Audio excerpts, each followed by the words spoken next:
Hi, welcome to Family Forum. Today we have Susan here who has graciously agreed to talk about her son's struggle with addiction and also his recovery. Welcome, Susan. Would you like to introduce yourself? I'm Susan Hall, and I'm happy to be with you today. And Susan, you had your own struggle with alcoholism early in your life, and could you talk about what that was like for you and hitting bottom and your experience? Well, I started drinking pretty early, and I always found that I never wanted to quit with one sip of anything or even one drink of anything. And it progressed, and it was totally against my principles. And I would try to get my children to bed early at night so I could drink, so they wouldn't see me. And one night, my oldest son came in, and he was about 10, and I was pouring a drink, and he said, "Gee, Mommy, you're not going to have another drink, are you? You're already walking really funny." And it just pierced my heart. It really pierced my heart. And I thought, what am I doing? It was a moment of awareness for me. He doesn't remember it. I will never forget it. My son that became an addict was 6 years old at the time, and I had 4 little boys. I woke up a week or two later. I don't remember the exact timing, but it was September the 4th, 1966. I woke up on a Sunday morning, and I could hear my husband in the kitchen fixing breakfast for the boys, and I had a hangover and a headache, and horrible feelings of shame and guilt. Didn't remember I was with my husband the night before, but I didn't remember coming home. I was blacked out. And I lay in bed, and I just said, "God, if you're for real, and I don't even know if you are for real, but if you are, please help me, because I can't stop this."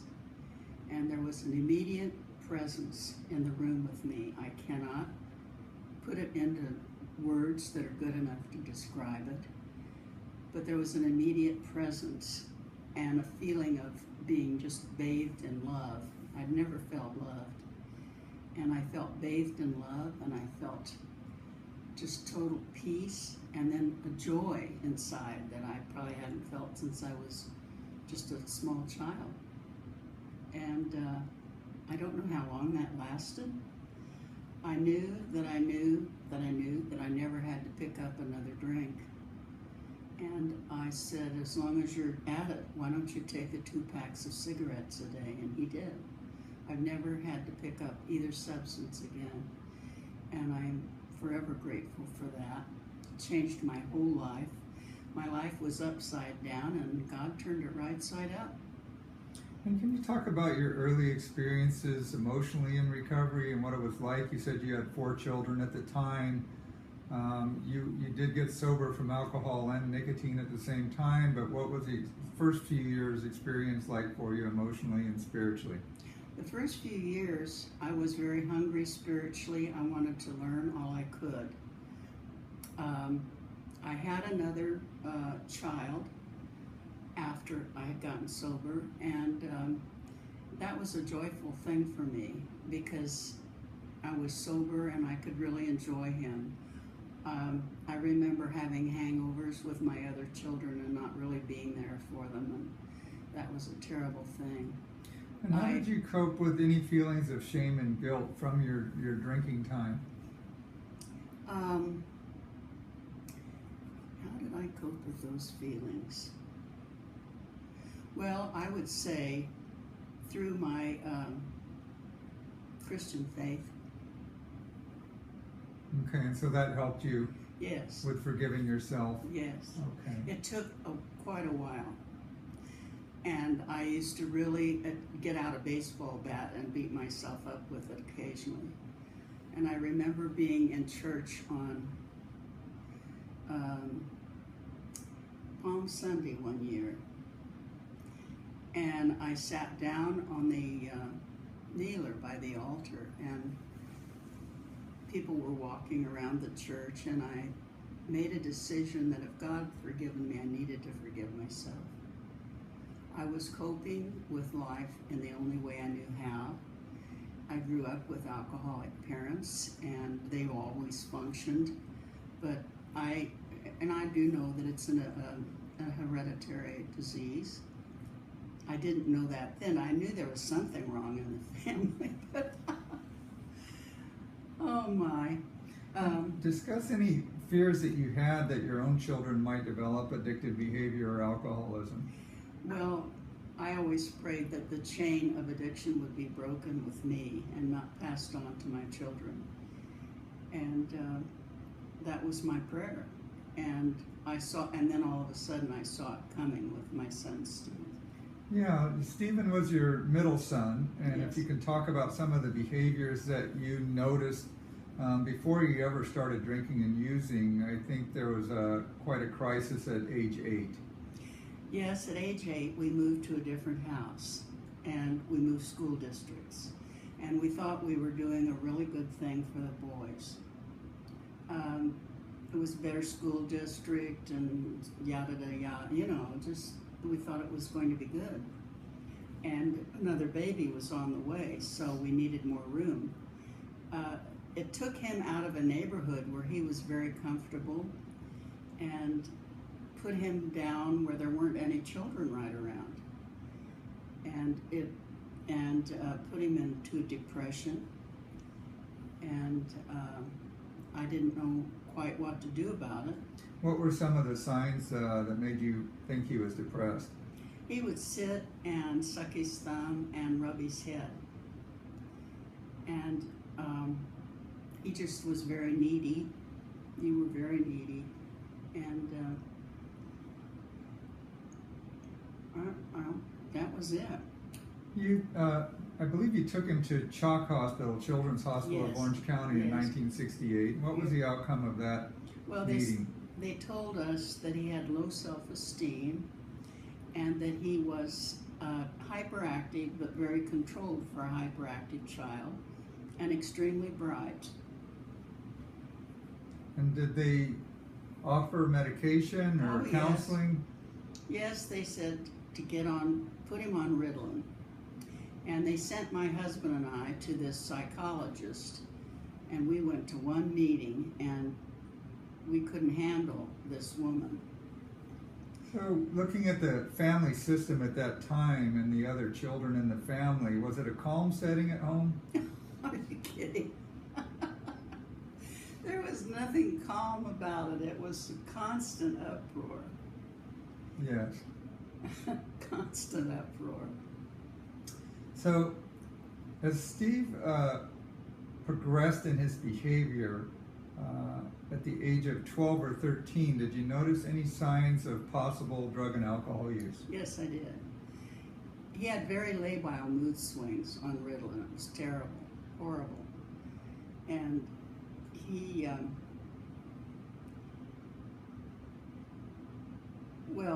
we started finding, I started finding papers in his pocket for marijuana, I guess it was. And then he came home with his best friend one day and threw up red wine all over the bathroom, and I knew, beyond a shadow of a doubt, that he was just like me. It was like watching a freight train coming, and you couldn't put your hand out and say, stop, stop, stop. And at this point, what was your reaction, and what were some of the behaviors that you began to engage in to control his drug and alcohol use? We tried to control the use. We told him he couldn't do that.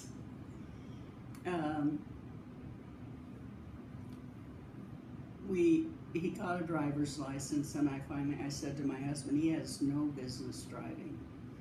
Take the license away. I'd been to court with him twice, and it was, especially Pomona was really the pits. And I said, he has no business driving. My husband wouldn't do it. But in the meantime, I had met a young woman who took me to Al-Anon. And I learned a lot in Al-Anon. And I told my husband if he chose to let Steve drive, and if Steve got another ticket, he would have to go to court with him. And I stuck to my guns. He, of course, got another ticket, and my husband tried to manipulate his way out of that and get me to take him. And I said, no, I told you, you would have to take him. And Talk that was about it. your first Al-Anon meeting experience. What did you learn there? I learned that I had been trying to be a bridge for my husband between his alcoholic parents. And I was trying to make a relationship where there wasn't one. I learned that wasn't my job. I didn't need to be buying their Mother's Day cards and their Father's Day cards and etc. and gifts. And I told him I wasn't going to do that anymore. That was sort of a rude awakening. So, how did it help you with your son's use of alcohol and drugs? Well, I knew that we had to stop enabling, stop letting him drive, stop,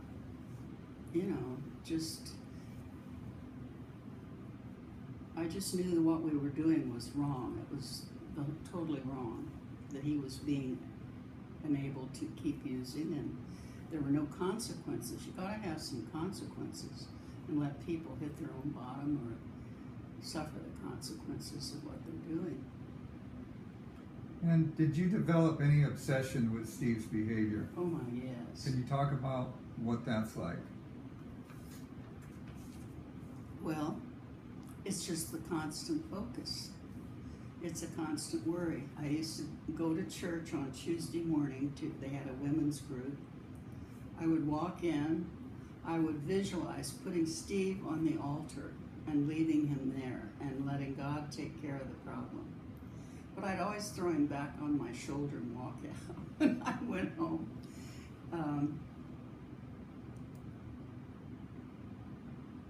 I just it was agony. You agonize over a child like that. I knew what he was really like underneath, and it was all covered up by the drug and alcohol use. And what was your greatest fear at that time? I was afraid he would die. I was very afraid he would die. And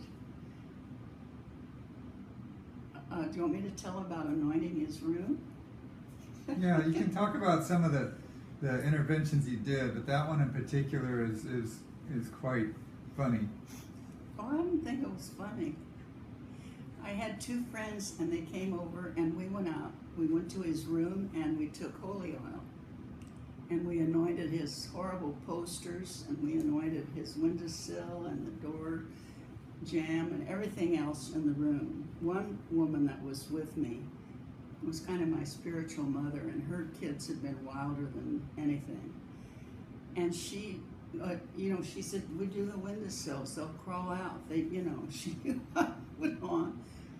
Anyway, and I broke his bong in the trash can that day, and I told him about it several years later, and he looked really surprised. And I said, well, you're sitting here clean and sober, aren't you? You were prayed for by a lot of people. So you had a feeling of powerlessness and hopelessness, and then you turned to your faith Yes. at that time. Going back to the family dynamics, especially between you and your husband, can you talk about how the addictive behavior split you, or that you both responded in different ways to the addiction, and what were the two different ways that you did respond? Well, my husband just kept enabling Steve. And can you describe some of the enabling that you saw? Oh, he left money out and around all the time. He allowed him to keep driving. He just kept the safety net under him, I guess you could say. So he allowed it, and I did not want to. We never agreed on how to raise children, ever. He was kind of a marshmallow about it, and I had to be the strict parent. So I called myself the Wicked Witch of the West, because I was the one that had to, put my foot down and say no.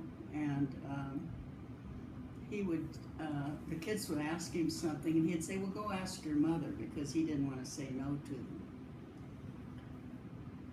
With your son's behavior, did you feel that it reflected on you personally, and can you discuss that?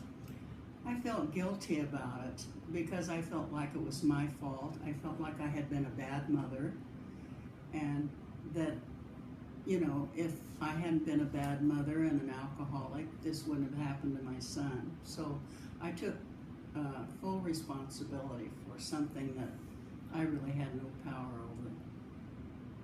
And was there a time when you hit bottom with your codependent behavior, your obsession with his addiction?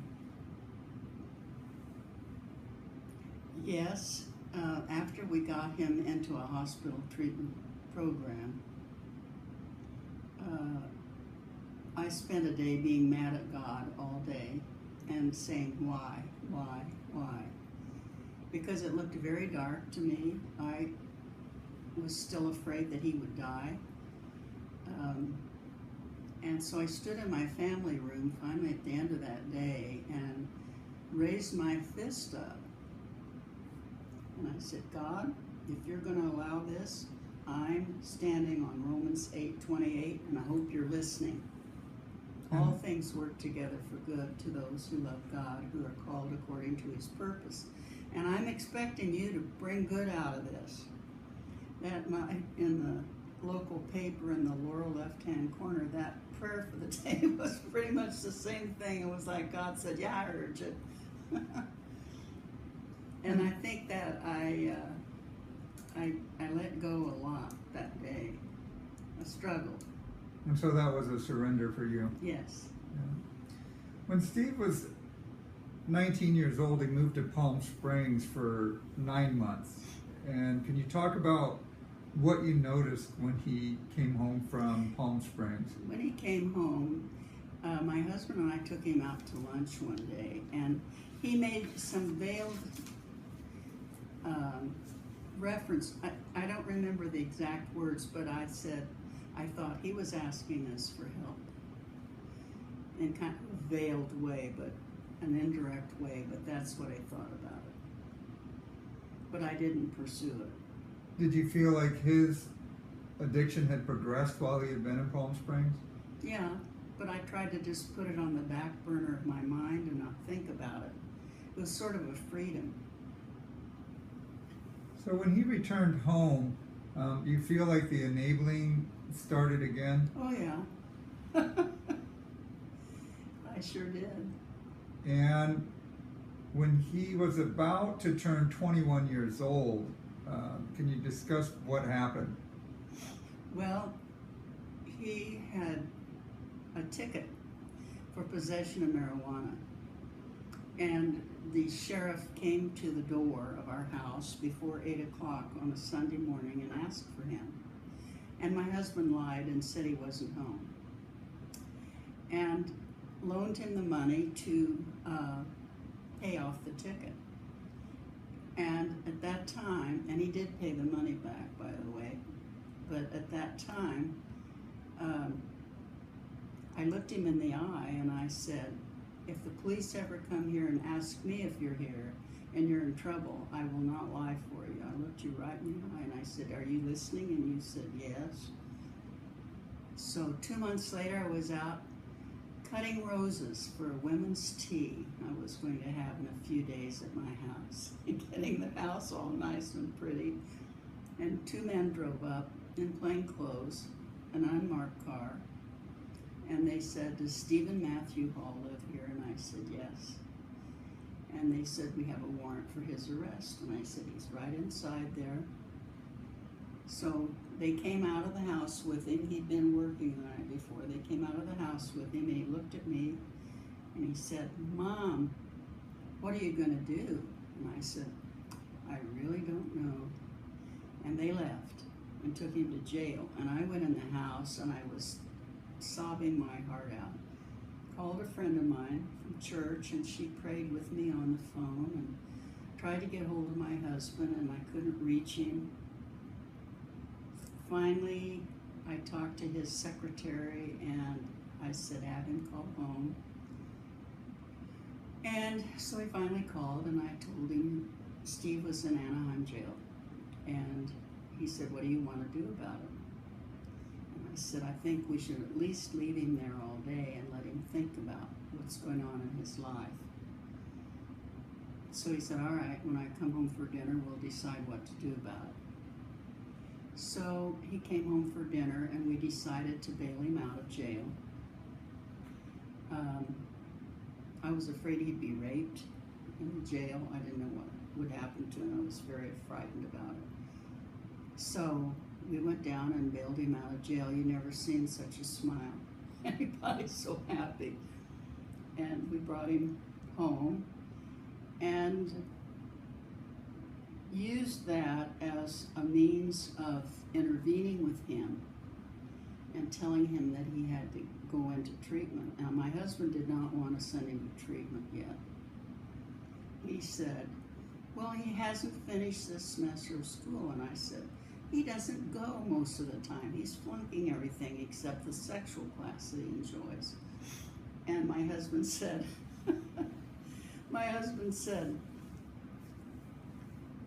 you know, so let's wait. And I said, no, I'm afraid. I'm afraid to wait. I'm afraid of what's going to happen to him. This was the 1st of June. And we had talked to him, and he said, I will go the day after my 21st birthday, which was June 28th. So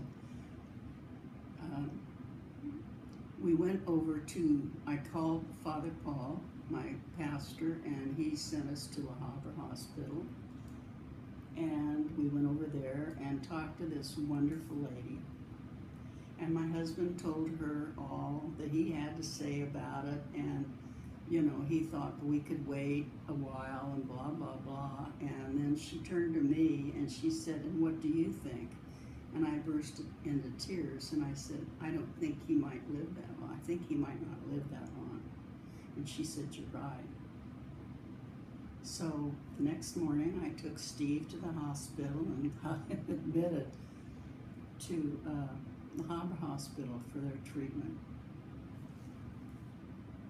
Discuss the treatment process, especially the family week. I think that happened in the 4th week of his being in treatment, and what that experience was like for you, and how do you feel like it impacted the family? I think that it impacted the family to a great extent. I think it opened their eyes, especially my oldest son. Oh, he was so angry. He was home from the Army. He was in school, and he was working, and he was, at the time that Steve went in the hospital, he was out in the desert with his in-laws on a little vacation, and he got back the night before. And my husband and I called him the next morning and said, we need you at La Habra Hospital today. I'm not gonna blah, blah, blah, cuss, cuss, cuss. And we said, we need the whole family. We need to, all of us be there. Well, he came. And the second day, Steve sat and talked about the things he had done. And my husband and my son sat and sobbed. And I wasn't surprised at anything because I'd had the same feelings. I wanted to kill myself when I was drinking, and my son did too. And so I'm just sitting there kind of, and they're all crying.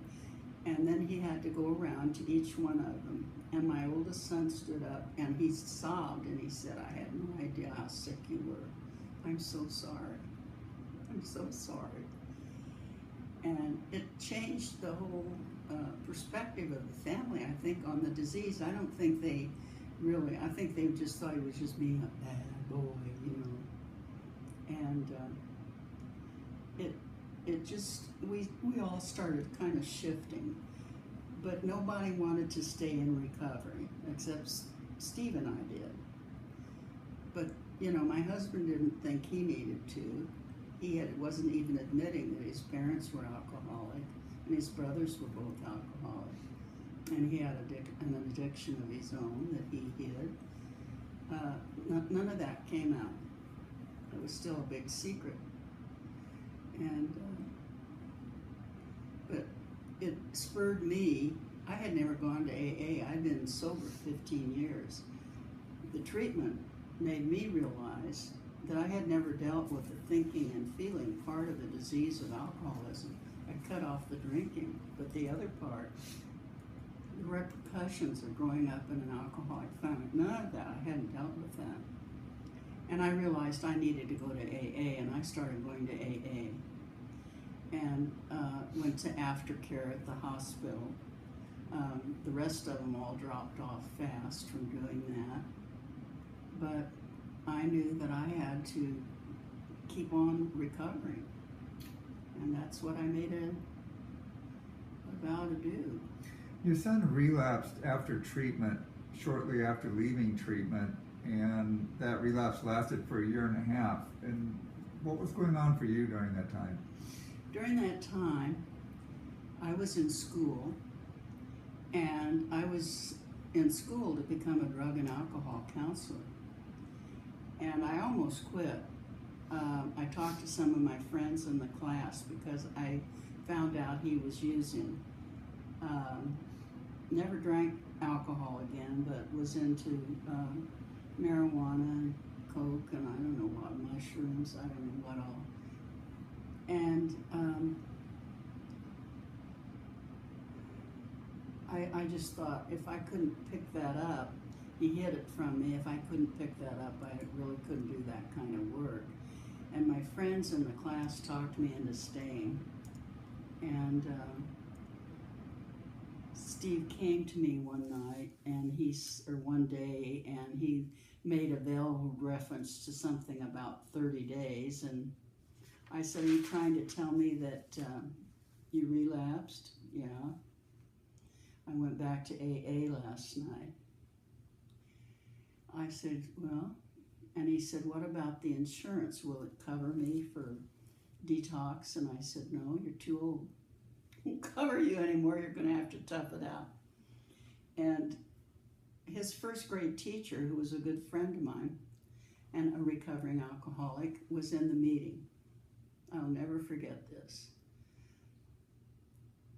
She called me up that day and she said, "Susie, I was in the meeting with Steve last night, and I'm not going to tell you what he said, but I do want you to know that I think he's going to be okay." I'll never forget that. I just sat and cried when she told me that.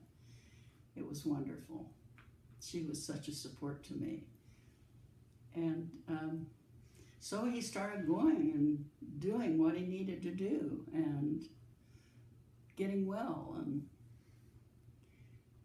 I really believe God has brought good out of the whole thing in so many different ways. And, we just keep trying to pass it on to the rest of the family. Some of them are receptive and some of them aren't. But we can't control what other people do. We're only responsible for ourselves. Looking back on your son's addiction, do you now see it as a blessing rather than a curse? Yes, I do. I do believe God brought good out of it, and I think he brought good out of mine. I never would have said that. Never would have said that in those years when we were going through that with you, Steve. But I think he did bring good out of it. And I think it has been a blessing. And I think that other people have been blessed by it, especially by my son. Anything that you'd want to say to the students that are watching today? Well, what would I like to say? If you have a problem with yourself or someone in your family, go to a 12-step program. Make friends with other people in the program. Let them support you. You support them. Reach out to other people. It's loving others and serving others. That's what it's about. Well, thank you very much for being on the forum today, Susan. And it's been a blessing. Your story is very powerful, and I hope that everybody watching got some value out of it. Thank you very much. I hope they did too. Thank you.